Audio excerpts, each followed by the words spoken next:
Baluti आहे. ठीक आहे. नवीन भाव किती आहे?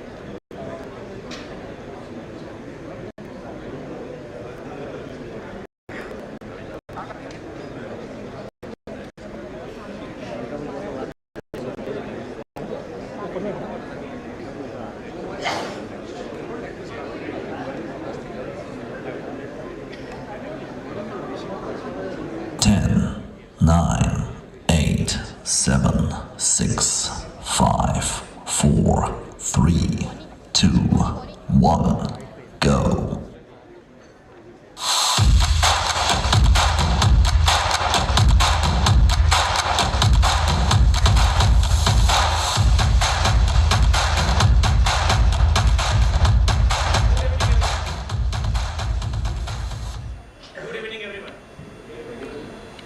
Hello. Good evening, everyone. Good evening. Okay, perfect, beautiful. Starting something new isn't always about creating something from scratch. It is often about doing something differently for a better outcome. India hosts many travel events. There are many travel events happens globally. Only handful of them are exclusive closed door events designed for a desired or strategic outcome. It's not about just buying and selling. It's about brainstorming ideas. It's about setting the stage that can propel us to exponential growth. India hasn't seen any such closed door events ever. But I'm glad all of us are here today to change it. And with that, so when I was talking to Arun and we realized this gap in the Indian market, where we don't have any closed door event for with our teams, we put together Travel Connections 2025.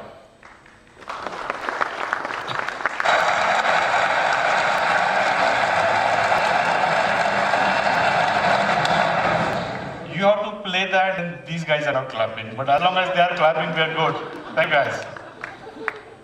We have themed this event as the of travel. And this is very important in the travel economy.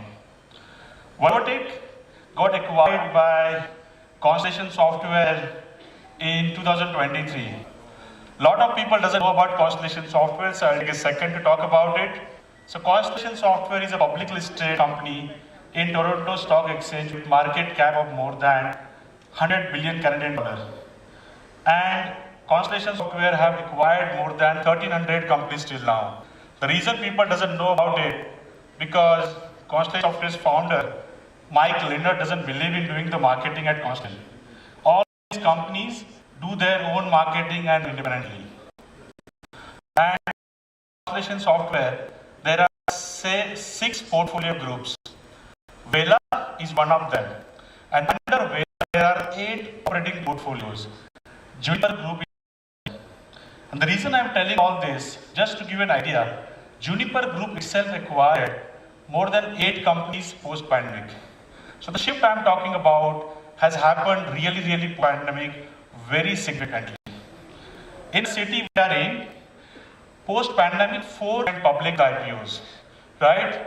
Redin, Exigo, TBO, Ease Madrid. And 3 of them are already gone. Imagine in a continental sized country like us, like India, how many more IPOs, how many more unicorns could potentially there in next 5 years. This is the scale I'm talking about, guys. Ladies and gentlemen, Namaste. I welcome all of you to India's first ever closed door event, Travel Connections 2025 with our partner Traplan.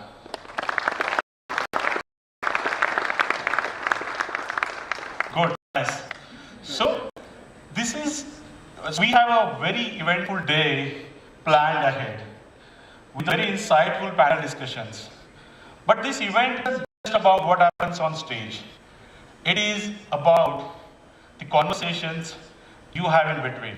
And that's why we have planned dedicated networking sessions, giving you the time and space to connect with each other, exchange ideas, and build the relationships that can lead to something big. Remember, some of the most impactful conversations happens over coffee. So just make most of it. And after a few hours of extensive conversations and discussions, in the evening, we'll gather together for a very vibrant party organized by TravelClan and hosted by one of the finest violinists and my favorite Sanbansar, DJ Danika. That would be, I think, a perfect way for us to relax after a lot of conversation, discussion, continue our conversations and strengthen connections you all have made throughout the day. I want to thank all of you for being here. I will of course see you, all of you, during networking sessions, during panel discussions, and of course in the party. Thank you for being here, guys. Let's get started. Thank you.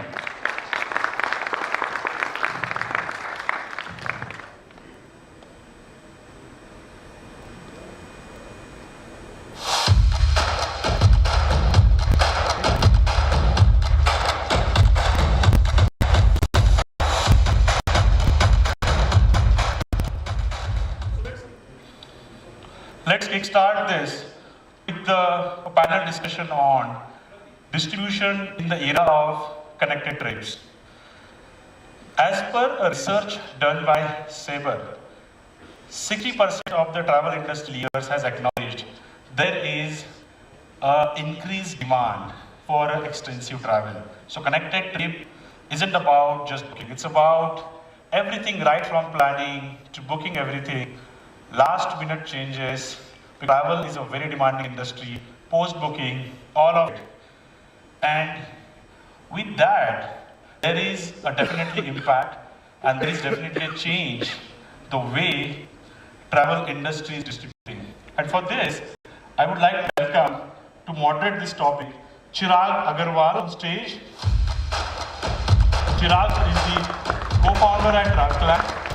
Before starting TravelClan, he has built Oyo Metro Homes from scratch. And then with Ashish and Arun, he co-founded TravelClan, which has become really popular, especially for connected trips and packages in the last few years. For this discussion, I would like to call on stage Mr. Mohammad Mustafa, COO at Amadeus Group. He comes with 18 plus years of experience, very passionate about leveraging AI and ML, and he has been driving AI and ML and innovation related projects for Amadeus inside Amadeus ID.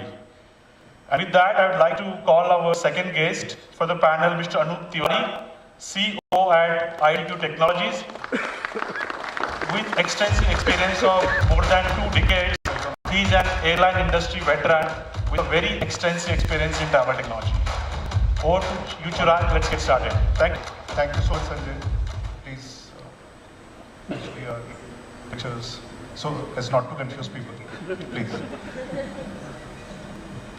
So thank you so much, Sanjay. I think the highlight of his inaugural speech was the sunburn party in the evening.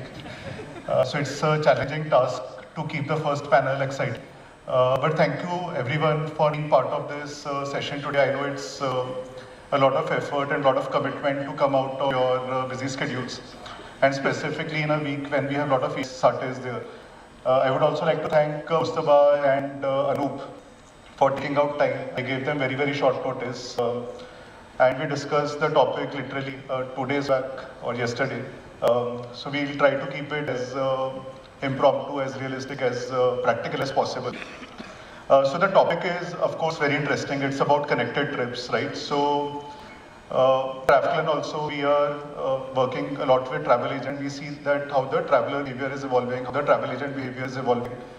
And we have gone through a lot of surveys, we get a lot of market feedback, and we see that the demand for personalized experiences, experience economy, as a lot of organizations refer it, it's increasing at a very rapid pace. And when you look at connected trips, so just to set the context, it is not about just realization, but it is about staying together, all the components which go into building a good travel experience, starting from flights, rail, ground transportation, hotels, accommodation, your attractions, transfers. So it's a multitude of components, and it's important to stitch it together in a way that the traveler experiences a very personalized, passive kind of an experience on the ground, right? So it's not just about distribution, but it's also about how it is operated, executed on the ground. Now, given that both Ba and Anup, they come from a GS background, which have been primarily associated with being as a flight travel tech company. So it's important for us to understand how these organizations looking at connected trips as a concept, and what steps are you taking to further enhance your venture into this area. So Mustafa, would you like to take a... Yeah. Right. You can hear me, right? So I think it's a very interesting topic, first of all. Right. Travel is all about connections. While this is a very oft-repeated statement, but I think GDS industry, the core idea is that we are trying to gather data for sale, right? So a connected trip is very much an in thing. There is no in that fact. And in fact, any GDS is now looking beyond selling the pure air part of the itinerary, right? There is a core product which is air segments, or it could be a hotel segment, or it could be a rail segment. But we are trying to sell a connected segment or a super PNR or an order ID. In fact, the way that is the theme of NDC also. That if you have an order ID, you can club a lot of other segments and content into it. So if you look at the airline world, you have a fare class in RPD. If you look at the NDC world, you have an order ID. But our definition of connected trip starts from more fundamental concepts. So if you look at today what a Make My Trip does today in India, like MMT Connect, or what, let's say, for example, Hoppers does in Germany, we are powering a lot of data for them to make connected trips. They can forecast, they can build virtual interlining, which is mixing of LCC and FCC. We also have a solution today where there are a lot of airports which offer connected experience at the airport for virtual interline passenger. One of the airports is Rome. Second airport is Abu Dhabi, for example, right? So what we are trying to do is gather a lot of raw data so that partners like yourselves and other travel sellers, and especially the OTAs or the API-based travel agents, can actually build connected trips. So I think the GDS world is more geared, and for Amadeus I can say that with confidence, we are more geared towards creating the right data which any travel seller can use for creating a connected trip. That is point number one. Point number two is that we are also trying to get rid of our image as a typical GDS. We are no longer a GDS. If you see the company name that I represent, it clearly says Amadeus ITF Free Zone Company, right? So what is happening is the focus is more on development and engineering of core products, right? So if you look now again, the focus of Amadeus IT, you look at our revenue breakups, almost 62% of our revenues come from engineering of connected trips, right? So be it the airport, be it the railway stations, primarily in Europe, be it close to about 250 airlines, we are their back end. So the core job is to create data for assessing a connected trip.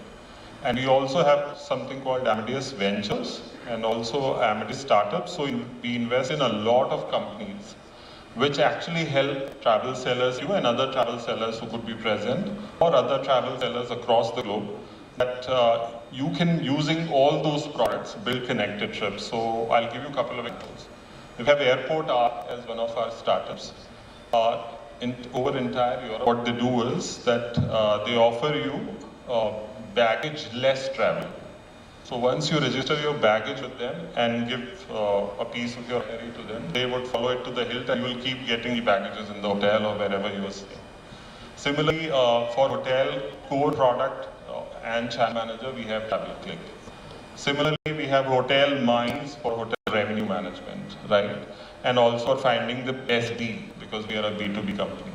So there are a lot of startups that we are investing in to help travel sellers build connected trips. Got it. Anup, what's your perspective on this? Except for the names, a lot of it actually overlaps with what my panelist Mustafa spoke about. Let me start by, putting two numbers basically, which is an output of a travel global survey, which I represent in India as ITQ. 56% of the people surveyed say that travel has become a lot more complex than it was 10 years back.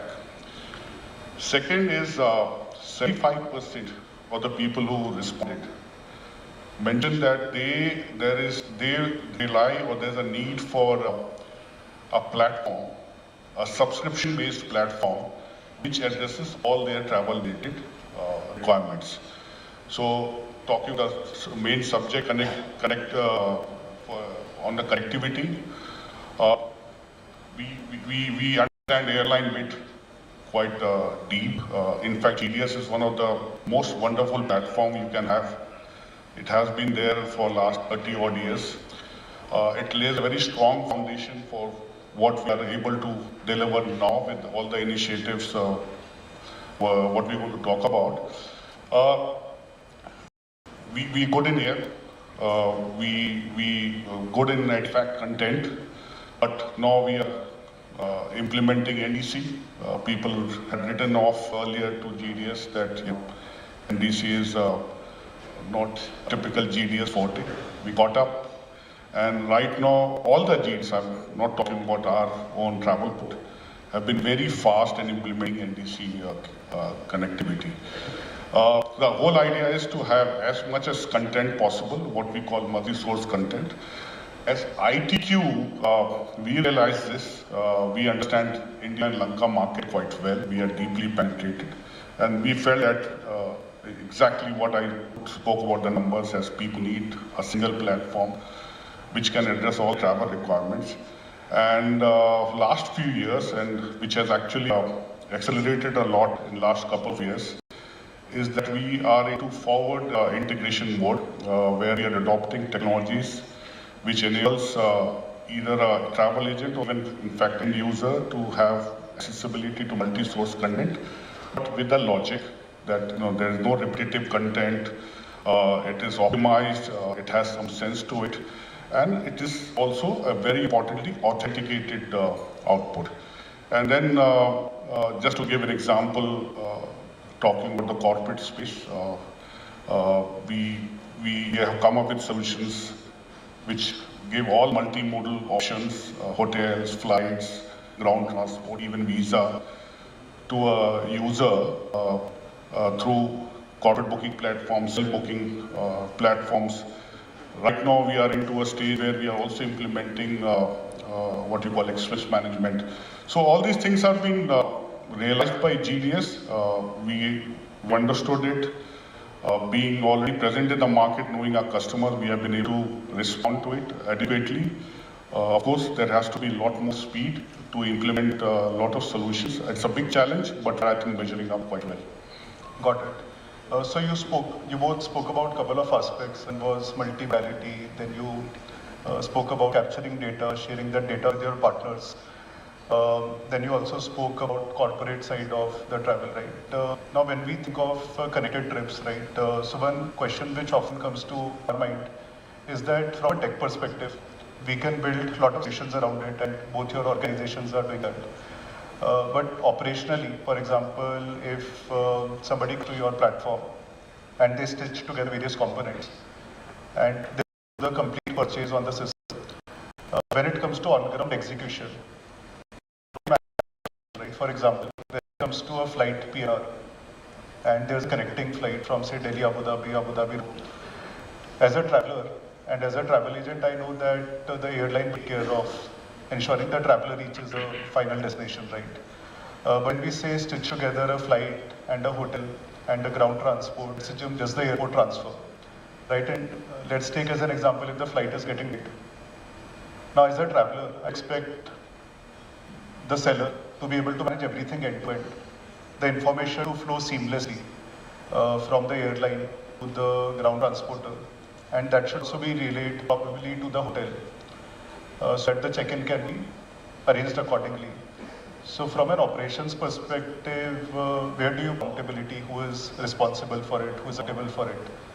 And then does that, I know it's a long, but then does that take you away from being a pure tech company, making it a bit more operations intensive? What are your perspectives? Mustafa, we can start with you.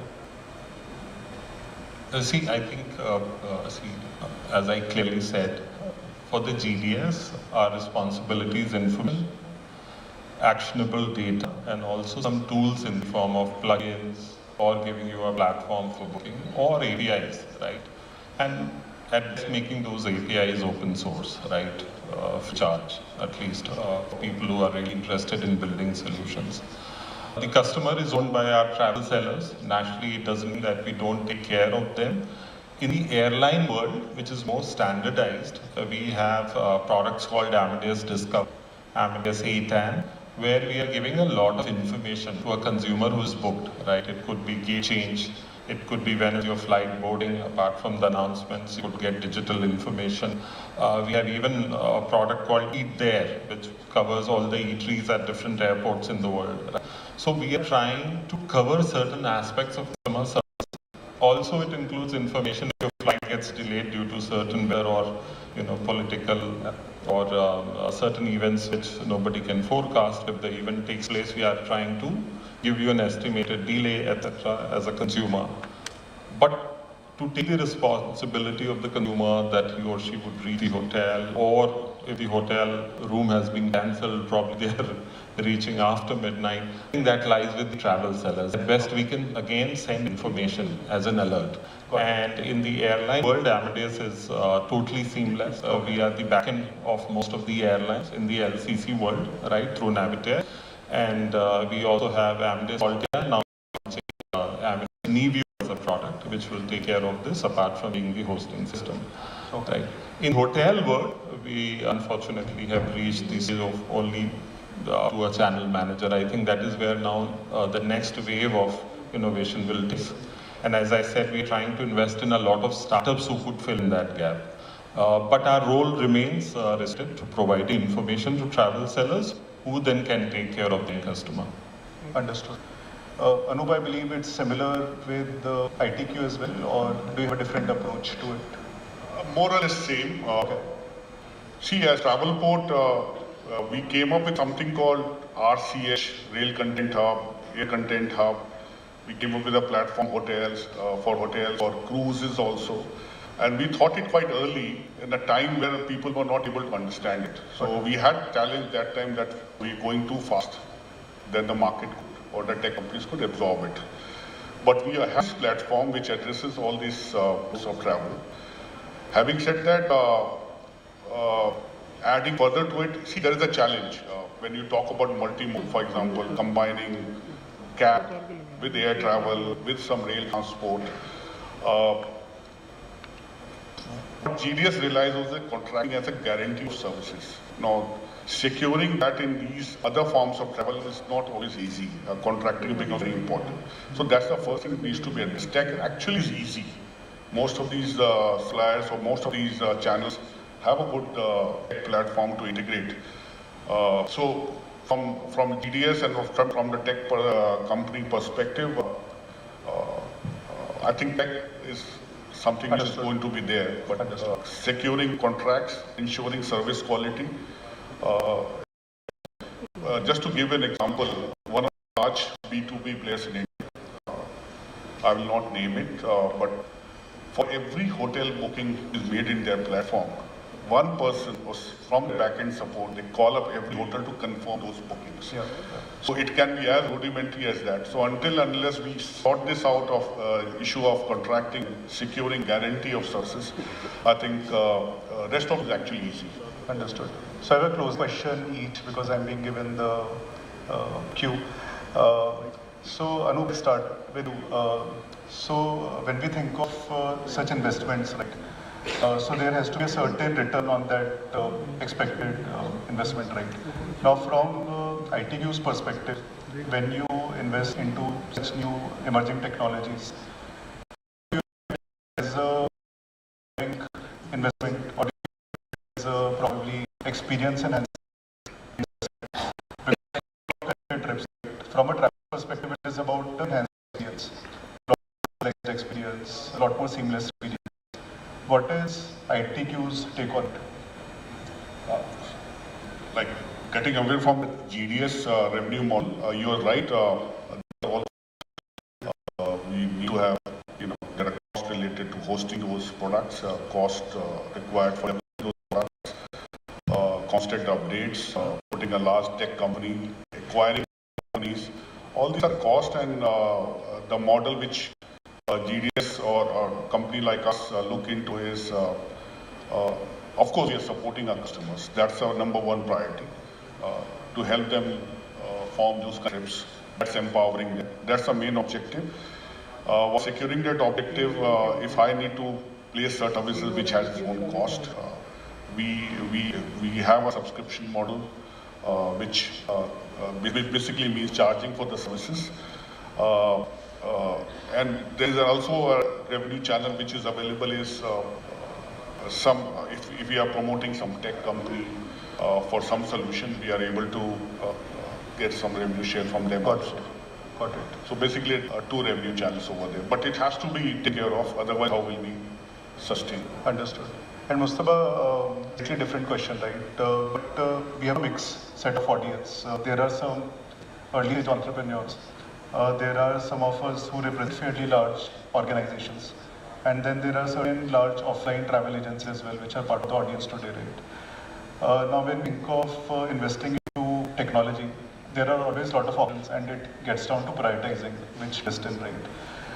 So how do you look at connected trips as a concept? So for this audience, do you think it's important enough area today? And if yes, then what kind of return to expect? Like Anup said, there has to be certain ROI on it.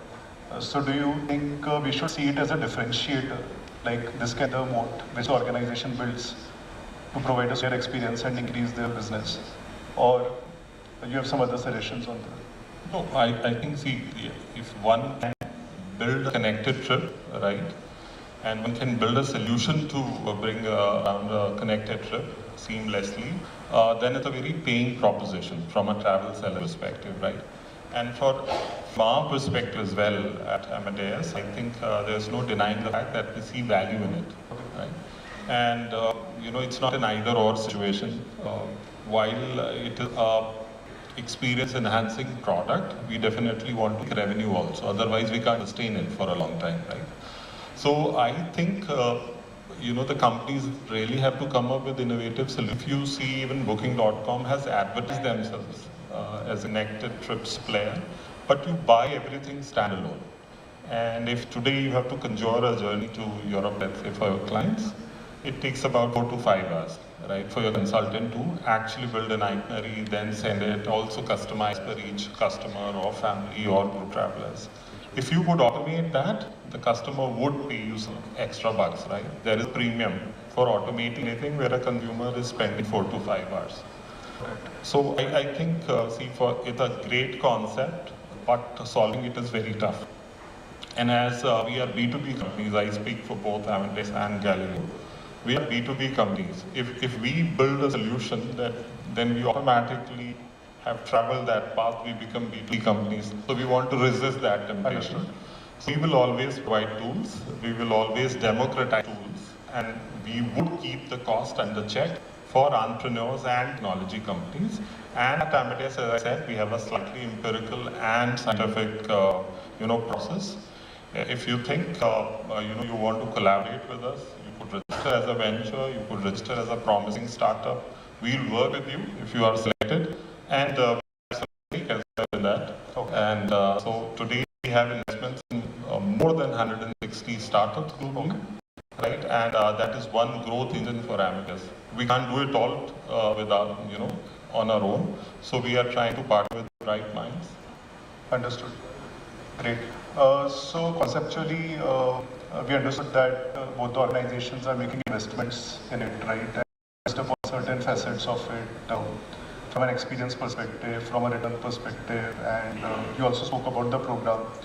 One last thing before, because I'm getting curious about it, right? So, see, historically, a lot of people have tried connected trips in a simpler shape and format. which is when somebody buys a flight, they also book a hotel. Organization tries to push the hotel as well, right? And it has not worked. The success rate is not very high at Traflin also, and I'm sure that a lot of our organizations have tried that in the past. So if any of you, one of you can take quick suggestion, not a suggestion, but rather your belief on it. If there's a simpler way to get it executed in a better way. Want to take it or should I? We have the last two. See, airlines have a concept called fare family or upsell. You quote the fare and you try and upsell. You know, saying that the first cancellation is free, or you can have 5 kg extra baggage. You know, a very good product could be that you upsell a fare which has a hotel price bundled with it. Right? There will be takers, at least in the corporate world, there would be takers. Or if you see IRCTC at one point of time tried to bundle the ground transportation, which is cab, if you remember, right? They didn't do a great job of it in terms of execution, but there is a value in these kind of propositions. So I would like to be optimistic, right? I think we'll answer your question. So they have started showing the agenda. So it's a cute time to leave the stage. But thank you so much, Anup and Mr. Bhav, for sharing your thoughts. Are we taking up audience questions or doing that offline? We can take one question. So if there's any question in the audience, one last question. Otherwise, you can always connect offline on the topic. Okay, there is one person over there.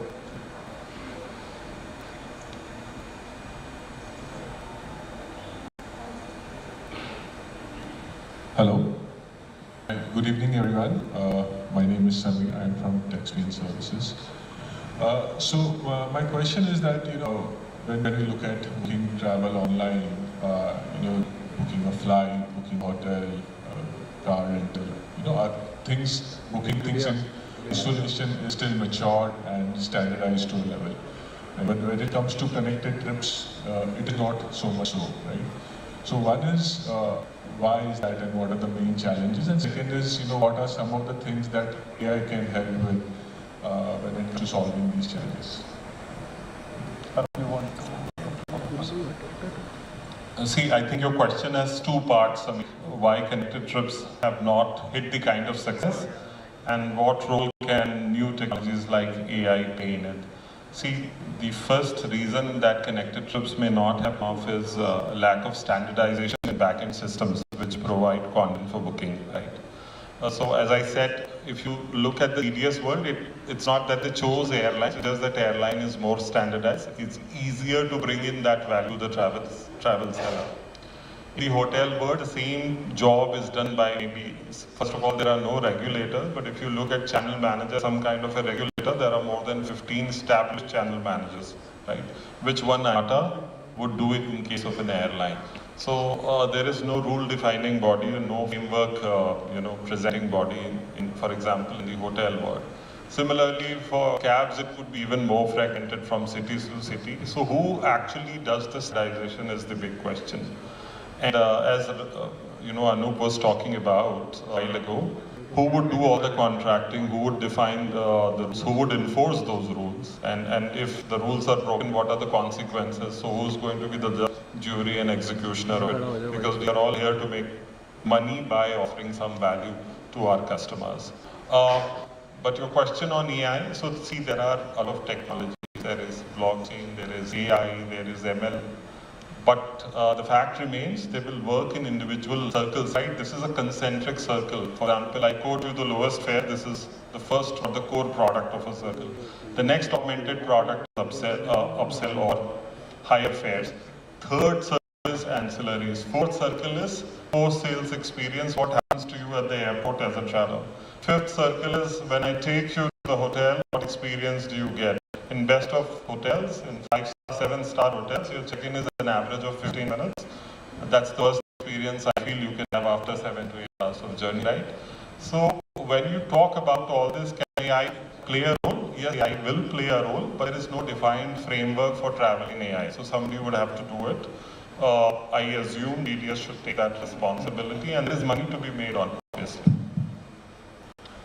just on the addressing the first part, one way we've spoken about the challenges, but one way we are trying to address this issue is to have a bundled API instead of so many mandates being taken in. Each and every integration takes at least 45 days or even 2 months of effort. We are doing that hard work and at least creating a platform in form of a bundled API which travel agency or an operator can consume. So that's one way of making it easy, and going forward we are just in the process of, we have a concept called Master PNR which has all those elements of travel, be it a cab or be it a train or be it a flight segment. So that is where we started. It's a long way. I don't want to say anything, but things are moving very fast, but there are a lot of challenges in terms of securing standard technology platform, what Mustafa said, and also a contract, which I also spoke about earlier. Just to add, Sameer, there is an airline in India, I cannot name them. They are trying to bring an upsell product which bundles the hotel booking along with air, right? It is one of the largest airlines in India. That's a hint, good enough to decipher who they are. We are supporting them as a partner. If that happens, you will see at least some sort of connected trip by an airline, right? And the last thing is, if you represent a technology company and you want access to APIs, we can have a talk, and this would be well. I'm more than happy to offer you those APIs. Thank you. All right. Thank you so much, Mustafa. Thank you so much for sharing your thoughts. You told about consent circles. I think that's a very good way of structuring how to go about approaching this concept, right? So thank you so much for your time. We are around here. If anyone has any questions which you want to discuss in person, we are happy to take it up. Over to you, Sanjay.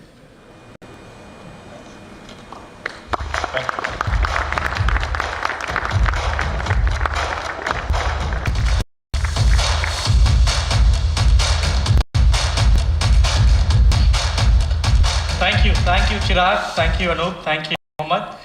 I think it was an interesting conversation where I think panel concluded two things. It is very important to do connected trip, to focus on connected trips, but people talked about challenges. It's not easy. It's not, a piece of cake. I think Anu mentioned about an Indian largest B2B company who is doing manuals To re-verify the hotel booking. And this just reminded me of a story. Back in 2019, there was an event happening in Miami, and Booking.com CEO Glenn was there to give a keynote session, and in that entire session, he only told about the story. The CEO of largest hotel booking company, he told that last night when he arrived at a hotel, his booking was declined. So, while we all understand, how important is connected trip, we all acknowledge the challenges because of, fragmented technology, which Mohammed has summarized very well. Moving on to next, as Mohammed said, Amadeus IT or Amadeus has invested I think more than 160 startups till now. Investments and acquisition is very, very important aspect. And when I already talked about IPO, I already talked about investments, acquisitions. But when I talk about investment, it is not only about investing money in the companies. It is not only about acquiring companies. It is not only about going IPOs. It's also about where the large companies are investing in terms of new ideas, in terms of existing excellence and all. So to moderate this topic, I want to welcome on stage Tanuja Pandey, founder and CEO of Mice Online. She is an industry veteran with extensive knowledge in the administration policies. She worked as a guide and mentor to a lot of state tourism boards in India. Then I also like to welcome Manoj Samuel, CEO and Director. One of the travel industry veteran, comes with extensive experience in air as well as operational excellence. Then I would like to welcome Mr. Avi Arya. He is founder of one of the first company for hospitality in India called Internet Moguls. He also focuses on education in terms of marketing. He's author of one of the best-selling book called World's Internet Moguls. And lastly, not the least, I would like to welcome Mr. Sukesh Shetty, Head of B2B Clearing. For Sukesh, B2B is not just about business, it's also about passion, it's also about hobby. And Cleartrip got acquired by Flipkart. Flipkart is a part of Walmart. So in addition to B2B, he also has a very extensive experience on the B2C and travel e-commerce. So thank you guys, thank you for here. Over to you, Tanuja. Let's get started. Thank you. Hey, good afternoon, everybody. Hope nobody's sleeping. So, hi, welcome to all of you. I'm just going to start with a line. So, world over, the travel industry is in a big tech revolution. And very proudly, we can say that India is leading the way. With the kind of smarts that we have in the travel tech business, some of them are right here. We also have a huge pool of travel partners, and we also have the customers, the most important thing, right? So today, as we speak about this, my first question will be at you, Sukesh. So we have a very potent combination, right? Techies, travel, and the customers. So since the topic is something about travel trends and acquisitions, the question is to you. What are the key trends driving investment and growth in the travel industry? What are the checklists that you usually look at, or various factors that you consider before investing or acquisition? How do you decide what are trends, and can you elaborate on that? Okay, it's a multi-layered question, all right? So travel by itself has a lot of layers, right? Are you investing in a B2C company? Are you investing in a B2B company? What is your persona as an investor?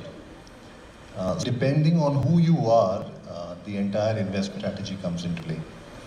And then you had some other questions on what do you look at when you... So what are the key trends that drive these kind of mergers and acquisitions? So let's just say that I'm an institutional investor. The key thing that I will look at is, are you able to disrupt the market, or are you a differentiator in the market?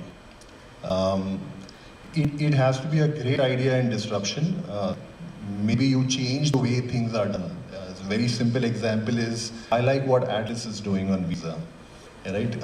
It's an age-old practice, but they are trying to disrupt it. They're trying to do something new around it. I like what Scapia is doing in travel. They're coming via the card route, and then they're trying to enable travel for the customer. So either it can be disruption or it can be a differentiator. What do we look for when we see, being in Flipkart, right? I have a ringside view, both from the B2C side and from the B2B side, on what kind of people are we trying to invest in. Pedigree of the founders, very, very important. You should be well known in the market. You should have a great idea of the industry that you are a part of. Your idea should be backed by a certain kind of an MVP. Maybe you have testing in the market. It has stickiness attached to it.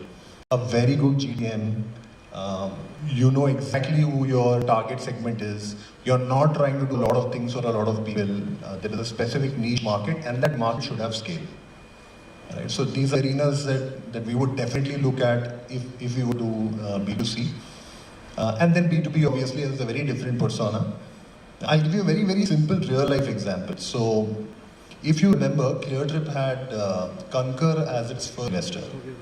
Now Cleartrip was an online travel company, and Concur is an expense and travel management platform, essentially taking care of travel.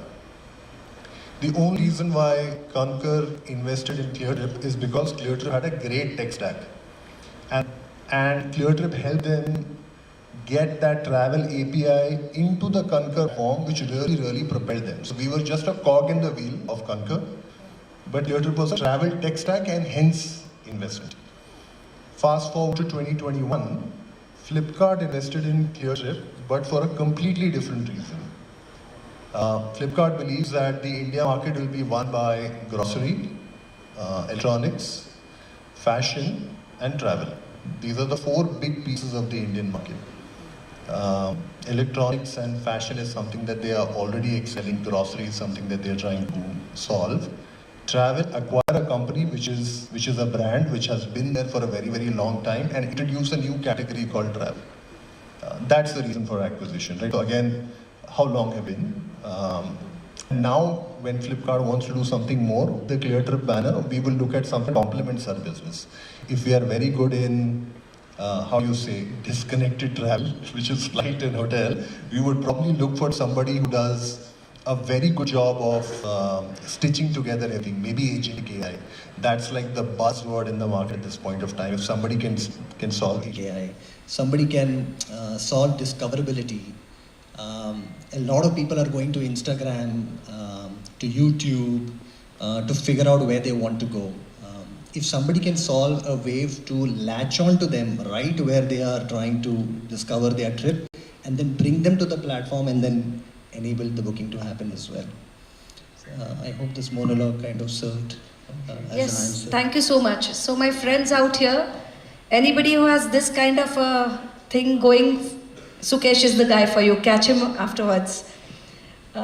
So hi, my next question is to you, Manoj. You know, we all know RIA as the biggest consolidator, right? All of us probably at one point or some point of a time are associated with you.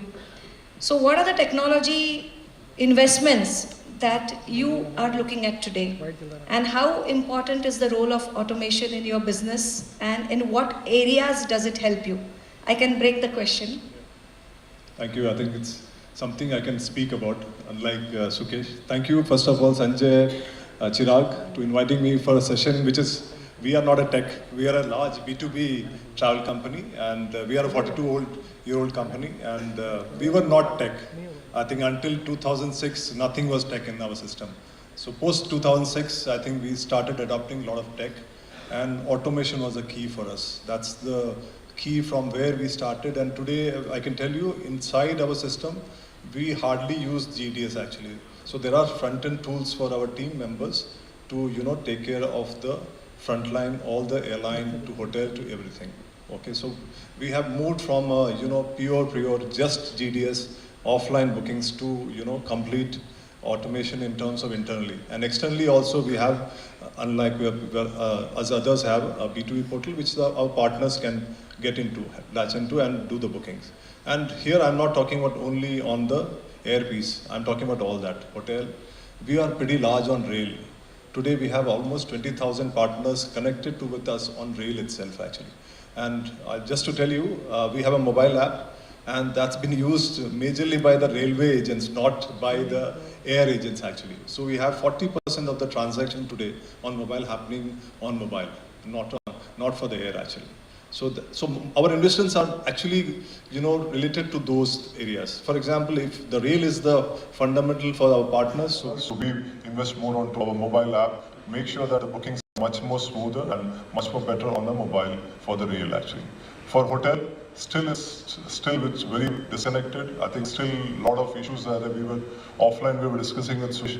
GST is still a big problem actually. So we were talking about connected before that. I think GST still doesn't make sure that, you know, we complete that transaction there. You know, the corporates or, you know, all the SMEs, they still can't complete that transaction till the time they don't have a complete invoice.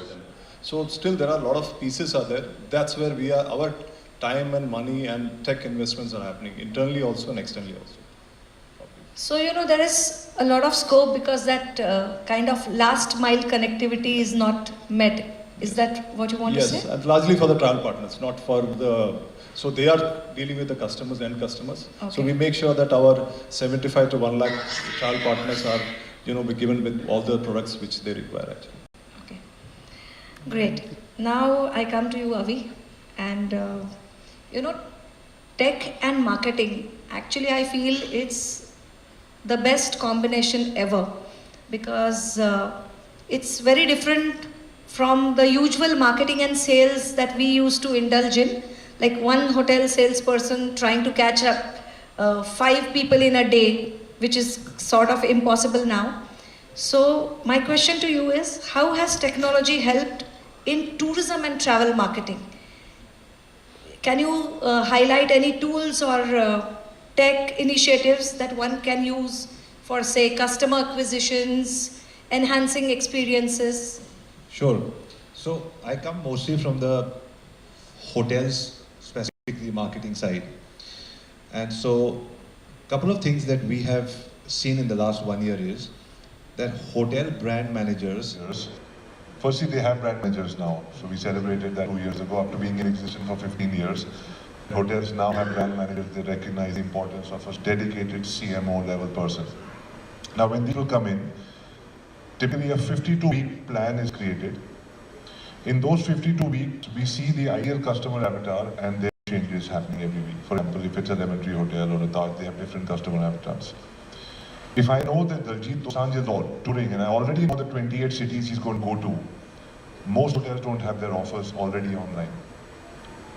If I know Coldplay is coming to cities and I know what my rate could be, it could be 1 lakh, 2 lakhs, whatever, pricing is a different thing, but I already have all these. This does not require tech, AI or predictability. It's already on the paper. You look at the paper, it's already telling you most of these events where you're going to have, and you should not be caught by surprise.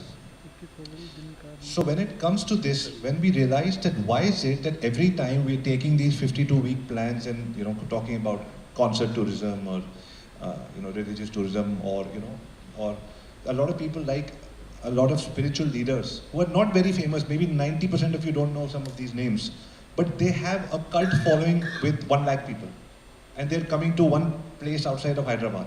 But Hyderabad for that week is going to be sold out and most AI and tech platforms who predict are going to miss that because he's not a Sadhguru or he's not a Sri Sri Ravi Shankar, he's a small fall. Which brings us to communities. So I started with the concerts and trends and all of that. And all these trends for us, we pick up from Instagram. And we sort of chart it out and see what's working. Then comes communities. Now when it comes to communities, we look at micro communities. It could be somebody, I'm assuming he's 40, super fit guy, likes to wear, I'm assuming he treks, he lifts weights, he does all of that. So how am I going to target him on Instagram, for my hotel? I'm assuming he definitely wants a gym or, the whole family is fit or whatever. If I show him the ad that he needs to see with AI, which I can do in 30 seconds, which he sees a person who looks very similar to him, he will resonate with that person and there is a huge chance that he will that gym. It's not by chance that 3 out of 4 of us have our legs crossed. This is what happens when we look at each other as human beings. There is a mirror reflection without knowing we do these things. And Instagram knows that. So and Instagram knows us and it tells marketers that. So I use an ad to any of these people. So that takes me to that point of community. I don't see many, your question was tech and marketing, and I know I'm answering for marketing. Because what I am doing right now is I'm seeing EdTech is build communities very well. So there are lots of EdTech tools. We're using those community tools to be able to put in travelers and see how they respond when they are with each other. And then those communities are being monetized and leveraged by hotels, which means that every hotel brand or an independent hotel has to have their own multiple sub-communities. They not have just a travel agent say, hey, I'm giving 10% or 20% off, you get your communities. Hotels have these end customers staying, so their sub-communities, and so if I say that I come from a particular sub-community, when I say community means the way I like to travel, the way I like to work out, or the way I like to play golf. When I come today, an AI is going to recognize me from my eyesight and go to a website. So the website changes and it shows me, for example, if a Make My Trip or a Clear Trip has 30 images per hotel booking, it should show me only those 5 images that relate to me. I don't have the 55 seconds to go to 20 images to be able to see, hey, this gym is the one I want and other pictures don't resonate with me. And all that is going to be made, right now we are doing for hotels all offline because we are an offline company, we are tech. But on my side, I'm so happy to share these insights with a tech company who can very easily in the next few weeks build a layer on this and do a test and it'll fly. So that's where we are at. I know I didn't answer much of the tools and everything question, more on the marketing side, but this is what, sort of resonates more with me. Yeah, so, like we elaborated much in detail. To put it very simply, that I feel the tools available in market today, be it the tech tools available, they enhance the customer's experiences as well. So I'm sure a lot of hotels are using it. I don't know if we have hoteliers amidst us. So yes, technology and marketing, there is a need for bringing it and bridging this gap. And I'm sure we have people here who have these kind of solutions. Sorry, just one more thing. There's an app called Suno.ai. You can curate an amazing song based on your likes, preferences, and then you give it the kind of genre you want in less than 7 seconds. Hotels are now using it to welcome different guests. 10 times a day, your same background anthem is making your staff go to sleep. Your customers like it, they hear it for the first time, but even they are hearing it. Your staff is sleeping listening to that. And now a lot of people are using this free tool 7-8 times to welcome different kinds of guests. So these are free experiences for people to explore. So now this is a generic question, and any of you can take it. So coming back to this buzzword AI, which everybody is using, so the future of the travel technology world over is being shaped by AI, automation, sustainability and immersive experiences. How do you think the Indian travelscape is embracing these innovations and changes?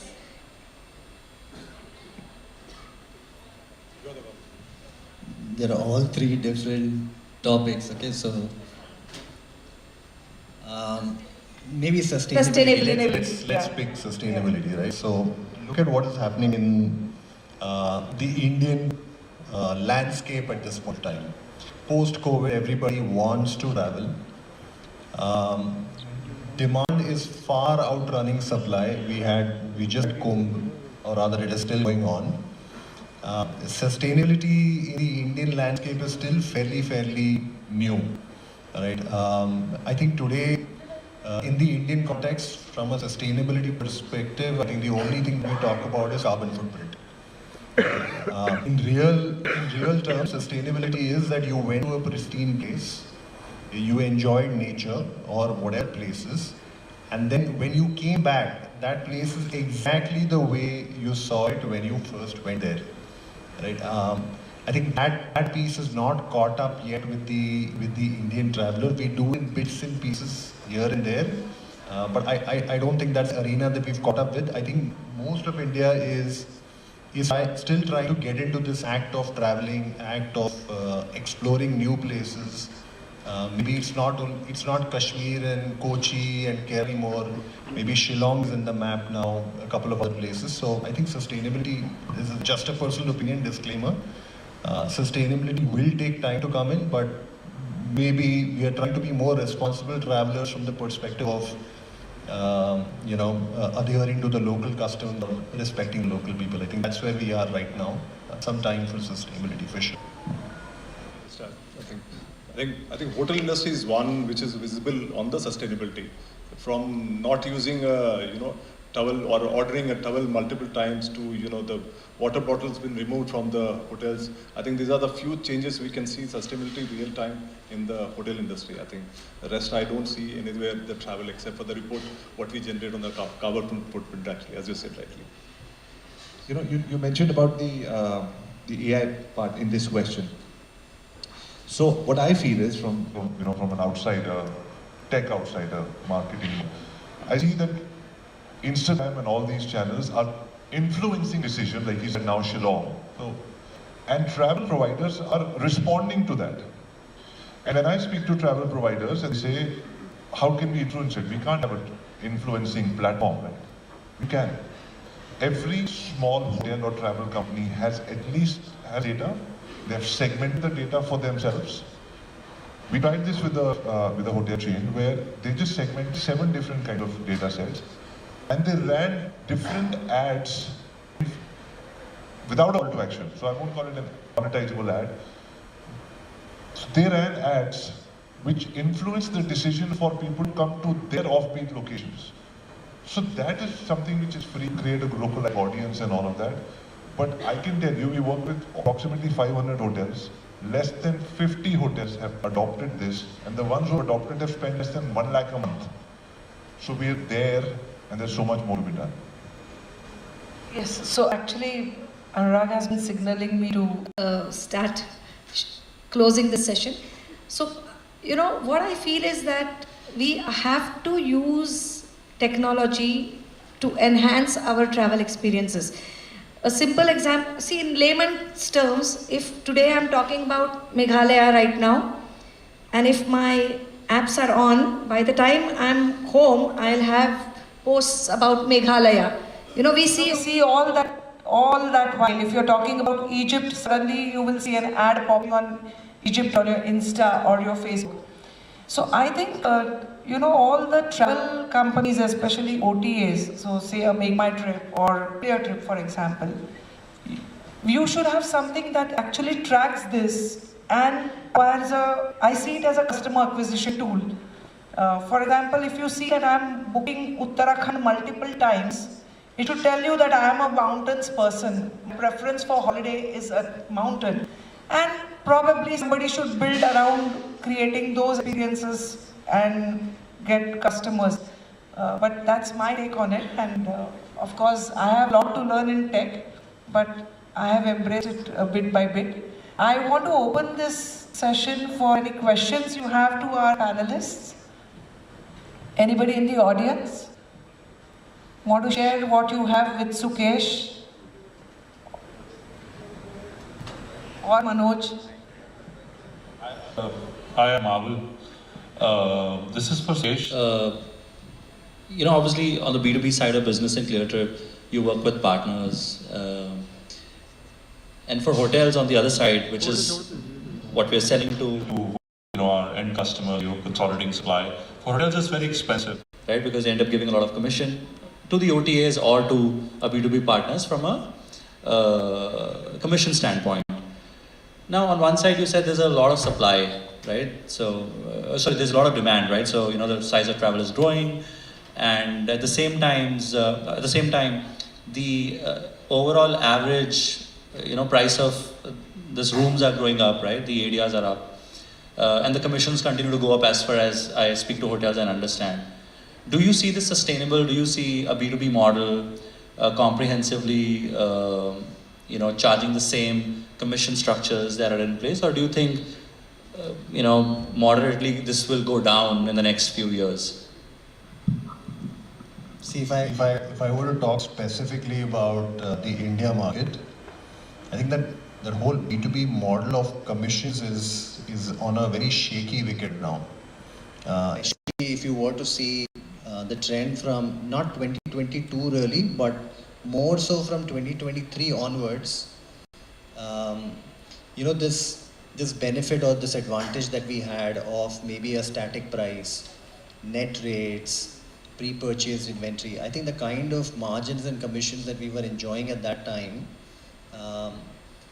is really not available to pick at that scale anymore, if I'll be very, very honest with you. One of the probable reasons for that is that the absolute keys available in India is being taken up by the number of people who are traveling. And I think the next set of supply is probably about, 2 to 3 years away. So in Indian context, that's a significant problem for us.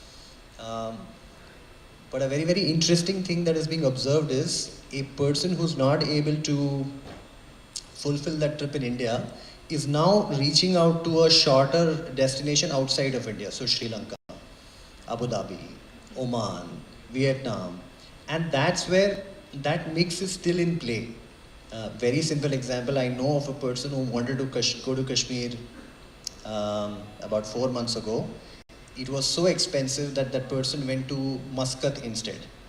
Stayed at a better property, stayed for a whole week, and the trip costed about 60% less. But the person who booked it got an uptick in margin versus what could have happened over here. So yeah, so it's purely a demand supply problem right now from a B2B margin perspective, but if you look outside, it is still good. And will it continue? No idea. Can I just add? I think we are all talking about the tier 1 cities actually. Nobody is looking at the tier 2. Tier 2 has enough. The only problem is the infrastructure is not there to reach that hotel. Hotel has all on tier 2, tier 3 properties actually. And the options are there for that. And 3-star wala, yeah, 4-star chain plus. Whatever. I think you have properties, so you can ask him actually. So commissions are going to stay. One question. This gentleman. Am I audible? Yeah. I'll do that way. I'll be a little louder. Is there any startup that all of you look towards?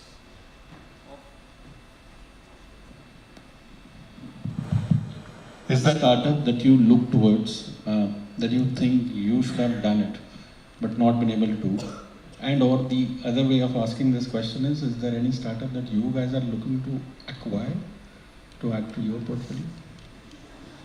I think Walmart can. Yeah, I think so. That was an interesting question. See, I'm suffering a severe reputational damage since the past 2 years because we are looking at a lot of startups. Okay, the question is when are you acquiring?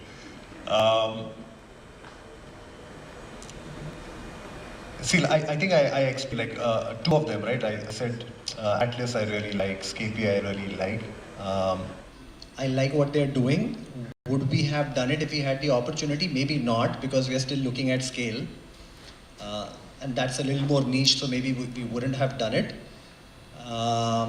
Is there a startup that we are very keen on acquiring? Well, absolutely, we want to acquire a startup, but like I said, right, we either want disruption or we want differentiation. Haven't found anything yet, but very, very keen on looking. And we are continuing to hunt for the perfect partner. Abhi tak nahi hai. Sorry. So today there are a lot of solutions. Actually, we are all coming out with the same solutions only. Today, Uber and Olas are not able to give a solution to a lot of cab itself. We don't have still a good cab aggregator in India. You know, there are a lot of travel partners sitting here. They don't have a financial accounting solution with them actually.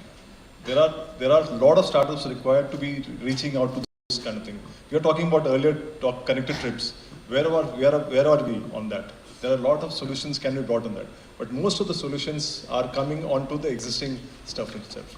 So if there is something new comes out, I think then the people like Sukesh will be interested. See, all the right ideas are there on the table, okay? Don't get me wrong. All the right ideas are there on the table. But this part of adoption and really made happen is not coming together. And there are many theories. I mean, even agentic AI, there is this question, right? If you have seamless booking experiences, what if people start booking on Perplexity and not Google? I mean, there are many questions, many answers, but just that part of adoption and making it happen is still a journey. But it'll happen, but still a journey. We have to keep watching. Perfect. So I think... So I just take 10 seconds on this. The point on, going on Perplexity. So this requires a different thinking. What I feel is there has to be, most founders are busy trying to see what AI can save their company and make them run for the next 10 years. So they're not thinking from what can happen from outside. So in that context, I like what Gestara is doing. So they're thinking before, during and after a customer's journey coming into a hotel. And because he's young, he's thinking AI. So I don't know if I can acquire a company, but those are the people I definitely like to work with. Perfect. So thanks so much to all panelists, and they are going to come into the audience so you can actually share your thoughts one-on-one in the sundown sunburn party that all are looking forward to. Thank you all. Thank you so much.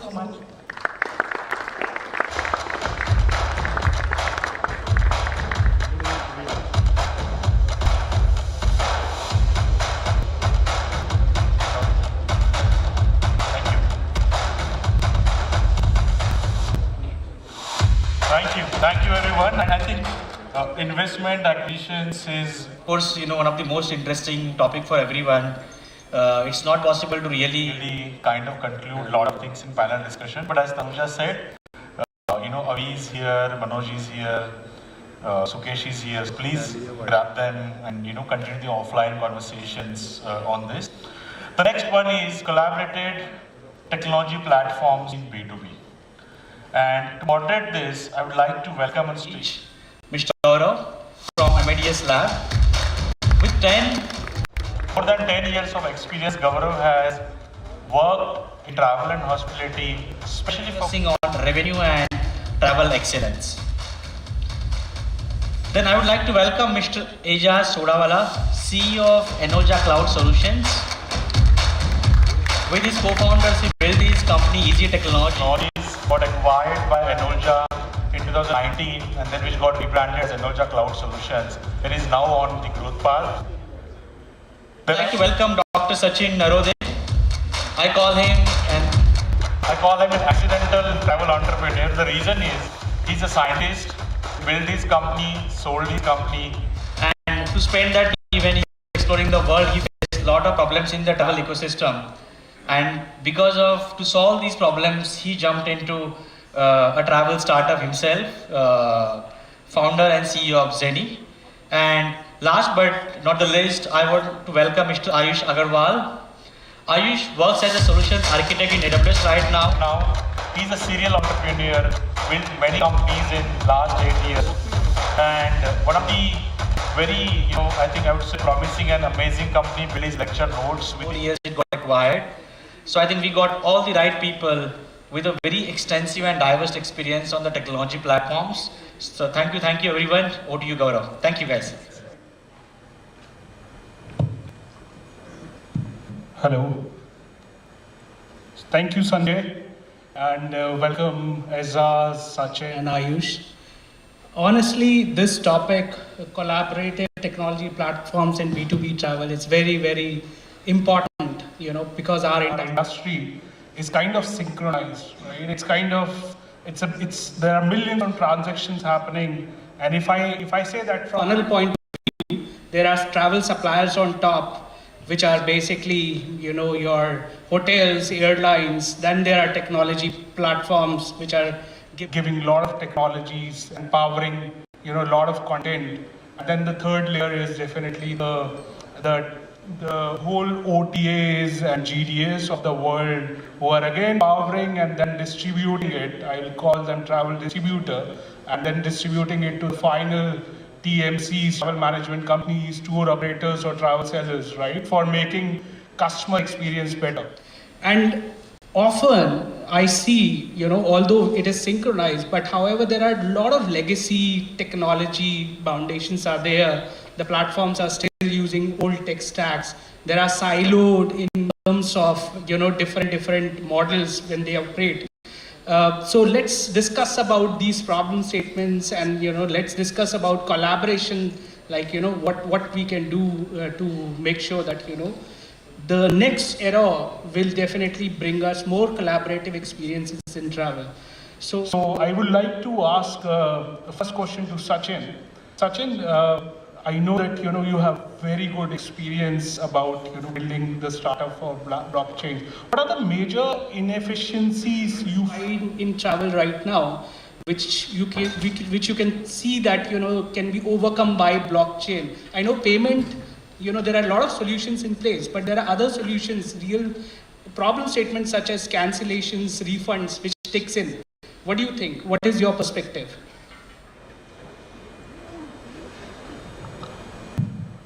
Thank you, Gaurav. Of course, the travel industry is muddled with a lot of inconsistencies and inefficiencies mentioned by the other panelists. If you look at it, this is world's largest employer. Around 330 million people work, 10% of world's GDP. And when we're talking about that, we're talking about cross-border transactions.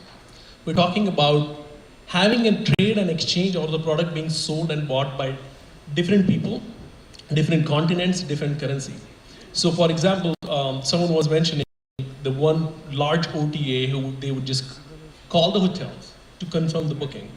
The problem lies in inconsistencies in centralized databases.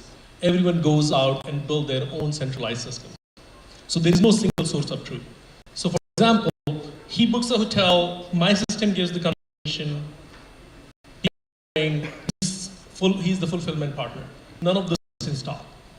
So that's a one inconsistency blockchain is immediately solving, and we have built entire OTA platforms on a blockchain, which is a very, very critical to build a single source of truth when it comes to all the parties are looking at same point of data and confirm and verify. We also work on creating the payment solutions where money is acquired in one currency but settled in multiple currencies. There are multiple counterparties. So we built the ZeniPay, the payment settlement system, account reconciliation and the settlement system on our platform, and we're also planning to offer it outside of our system ecosystem. These two major factors we're currently working on, but the blockchain can assist in terms of hotel mapping, because then you have a unique idea of the properties. It also helps AI system because you are having a better data, and that data can be also used to build a very convenient AI suggestions or whatever the large language model works on. They have a more accurate data. That's what we have worked on. I think that's how the collaborative technology part comes in, because then now you're connecting all systems worldwide and making it unique, and everybody has access to that point of data. Thanks. Thank you. Esas, I know about, Sachin talked about inconsistencies, right? And this is definitely a problem statement right now. What do you think, your companies who are emerging right now, or the bigger players, the massive bigger players, what are the things, in terms of inconsistencies, which are happening right now in our system, but what are the efficiencies gained with collaboration we can think of? Yeah, hi everyone once again, and thanks for having me here. Just to a little bit background, I present the cloud solution, and I work with the one side, the travel providers, so the largest one is the Booking and Expedia and on so on. And at the other side, we work with the products, right? The suppliers, so basically the hotels, we deal with the hotels. So we understand a bit of both the side when we provide the PMS, general manager solutions to the hotels. Now, when you are talking about collaboration, right, and the B2B technology, see, I mean, my experience is a little bit different when it comes to especially 1 to 3 star types of properties, because we work with them. When we talk about the Hyatt and Marriott's, maybe they have sorted to the certain level. But when we go to the bottom, right, there's a completely unstructured, no collaboration, no integration, right? And that's where I think the collaboration of the technology to distribute the inventory is real need. And it can really help the hotels, if I talk about the hotels. So if I have to distribute to the Akbar, if I have to distribute to the Clear TV, I have to distribute to the Travelland, there's a huge challenge for the hotel to work with every individual. And that's where the collaboration with the B2B2 travel providers and the hotels with the such platform can really solve the problem. And a lot of human interaction involved in direct contracting can be removed. And this can help on the hotel side a huge a lot, removing the inefficiencies. Yeah. Thank you, and I completely agree on that. Ayush, from your perspective, I heard from different panels about Gen AI, and it's definitely a very hot topic right now. Everyone wanted to talk about it, everyone wanted to, understand more about it. But what do you think, because there are companies who have that background of building big, massive products. What do you think that, Gen AI as a product, to solve the problems in real problems, what, Azaz was talking about, is Gen AI is going to help us in terms of solving all the problems of industry in typical for travel industry, what Azaz was talking about, the small layer for 3-star or 2-star, 1-star properties?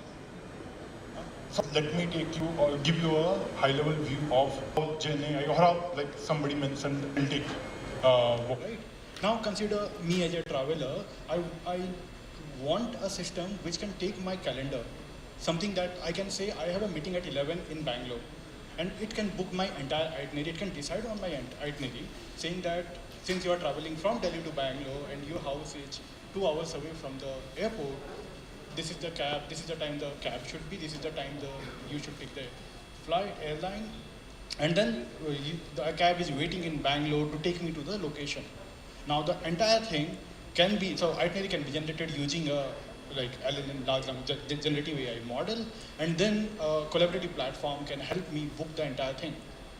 So for a traveler, that would be something that I can dream of being a very convenient way to move forward.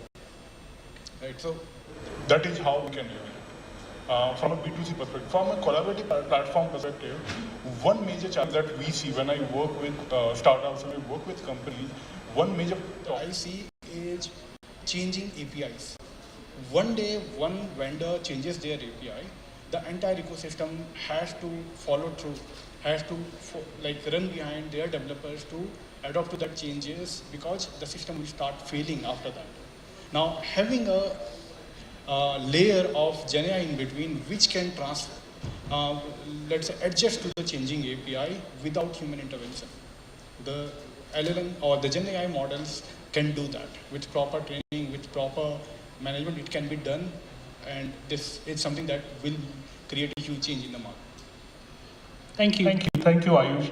Sachin, next question for you. Of course, it is a costly affair to build, something with Gen AI. But what do you think that in terms of, let's say, today technology is there, and if someone wanted to invest in that technology, how could be that they will at par in terms of future? Because technology is rapidly changing, right? So what would your suggestions or take in terms of that? Okay, how should we build something which is today but will be even better for tomorrow, or looking after the problem, solving the problems for tomorrow as well? Sure, thanks. I agree with you. There could be some of the tasks which can be taken over by Gen AI or the tools, subset of tools which could be built on top of it. The way I look at it is a huge multifold opportunity, right? And there will be thousands of startups coming up, but we are at a stage where just started experimenting with LLMs. And what LLMs are telling you, they're just taking, and almost everybody's in tech sector here. It's right now, go, garbage in, garbage out. The only thing you can get out is you prompt something and it prompts you back with some gibberish answer, which is not so perfect, but now it's near perfect, right? So it's learning its mechanism. I believe there is no travel company in the world have structured the data to harness the power of AI. It's not even Expedia, it's not even bookings. All of them are struggling to get more effective tools. As other panelists were mentioning about differentiator or disruptive, the LLM became disruptive because they were just taking the mundane task and responding back to how to do it better. But in travel, there are a lot of offline, online situations where you can just simply have AI take over your calendar and do whatever it wants, and then maybe you don't like it. And then there is real consequences of money.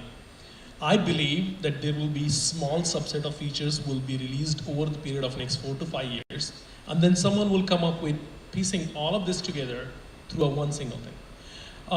Going back to your piece, it's expensive. Of course it is, but it's not going to give an ROI.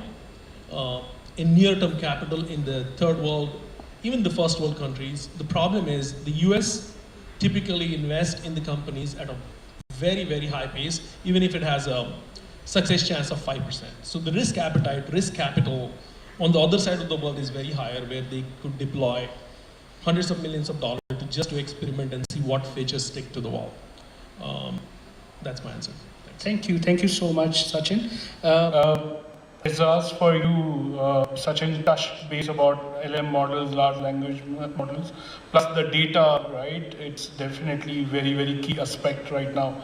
But, I wanted to ask you about that, there is always a, dilemma in terms of build versus buy, right? So what do you think that, how should a company, or what factors should company consider before thinking or, thinking of building proprietary technology versus collaborating with other partners?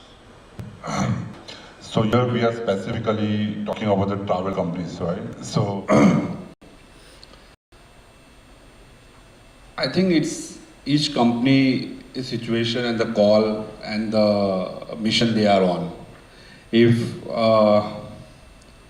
as a company, my mission is the differentiator is the technology. I want to consider my company more as a technology, then definitely I would suggest that build the technology in-house. It gives control, it gives the flexibility, right? From the data perspective, the integrations perspective, and all the possibilities. But at the same time, it's a lengthy process. Okay, it requires a huge initial investments in terms of the R&D. It will take more time for go to the market. At the same time, there may be solutions available readily, and you can just white label and start easily, just open up any new market, new vertical within you, and that can be much faster. And even you can try out and you like go on the subscription model or something like that. The point is, it's not the right and wrong, but I believe that it's individual founders, individual companies, how they want to position themselves, right? What differentiating they want to create about, and that's how they want to choose. And probably the hybrid model also can work, where certain part of the technology can be in-house, and certain part of the technology can be really can be outsourced, where they can take it the ready solutions. For example, the payment solutions, right? The fraud prevention technology and all, which can be used from the third party. Yeah. Thank you. I just to add to what he said, when we are deciding, so like I come from entrepreneurship and then now helping the startups, other companies build on technology solutions. So one thing that I would suggest, what is the differentiator you are adding? Like if you are building your technology, and like as an engineer, I love building, and I'm sure all engineers out there love building. Like, but the cost of building, the time essence, the time cost, it's opportunity cost that you are delaying your go-to market. That is one important aspect. The other part that we talk a lot at AWS also is total cost of ownership. It's not about just building the product, building the technology, it's about maintaining it. Like I mentioned, the API is failing. When you are building a product, you want to integrate with other companies, and then when you are integrating, everything fails, right? So the cost of managing that particular piece of technology is something that you should consider. And if it is not bringing in that value to your company, if you are not able to create, or if you are not creating something that is differentiating than what another company is doing, then I think you should not be creating technology. Yeah. You wanted to add on something? I would like to add, I mean, yeah, a great point. But I'm trying to make a completely different point here. We are at a cusp of seeing a complete consumer behavioral change, also the product buy and sell process change.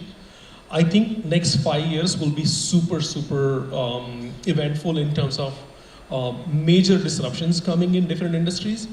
Travel will still be lagging because of the legacy systems it is riddled with, and we started the event with a bunch of GDS folks here, and you yourself being a GDS folks, you know how antiquated your systems are, including the PNR system. So I believe there is a big change required, and I hope they're listening to me. I'm not picking on them, but there has been problem in those legacy technologies.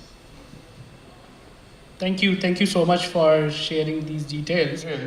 I'd like to open, audience to ask questions so that, we can conclude this session.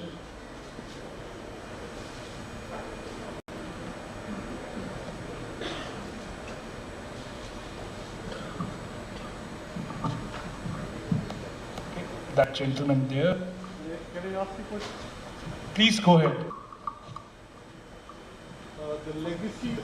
The legacy system you're talking about, can you just be more elaborate and clear? Are you talking about the GDSs especially? Sorry, come again on your last part. I said the legacy systems that you're talking about. Are you referring to the GDSs or are you also referring to?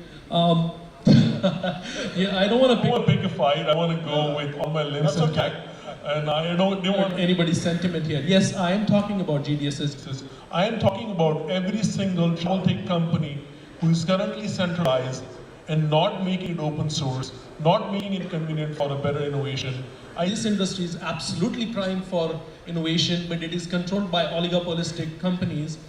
Everybody knows it, whether they're in payments, whether they're in aggregation, whether they're in distribution, yes.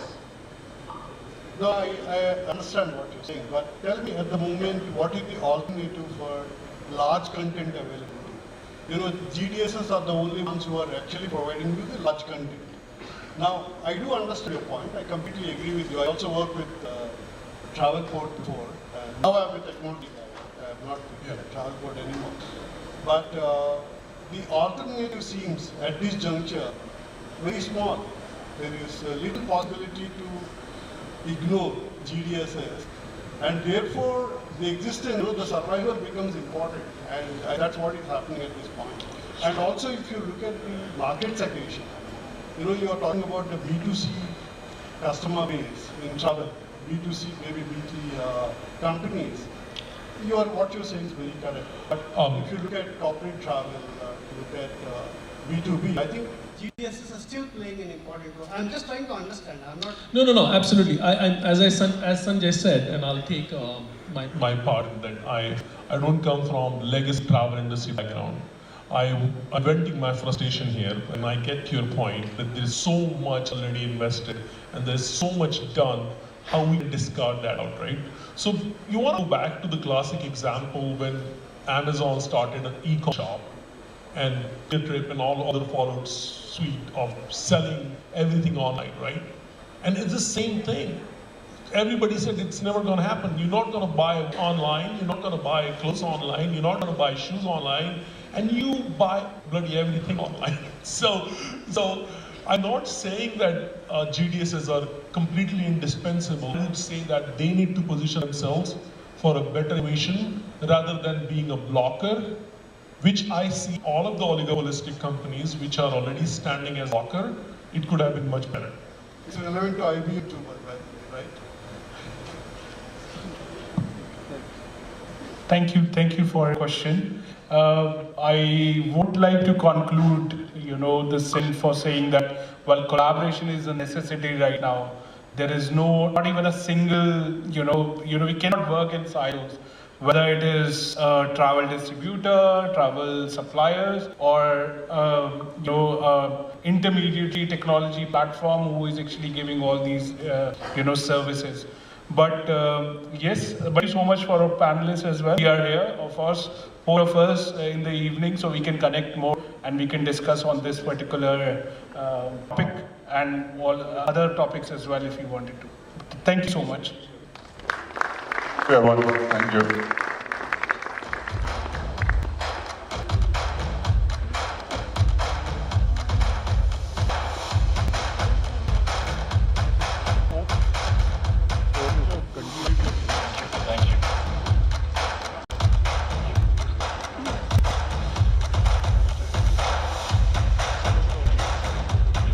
Thank you, Gaurav. Thank you, Ijaz. Thank you, Sachin. Thank you, Arish. Again, technology is again very vast topic, and these guys are here, so we can continue these conversations. So I think now is the time for us to go for some brainstorming conversations, sharing ideas. So we will have a networking break now. Let's have a coffee and talk, and we all will assemble again at exactly 7 p.m. for some amazing startup ideas, the launchpad, followed by, as I said, a vibrant Sunburn party. Thank you guys. Thank you very much.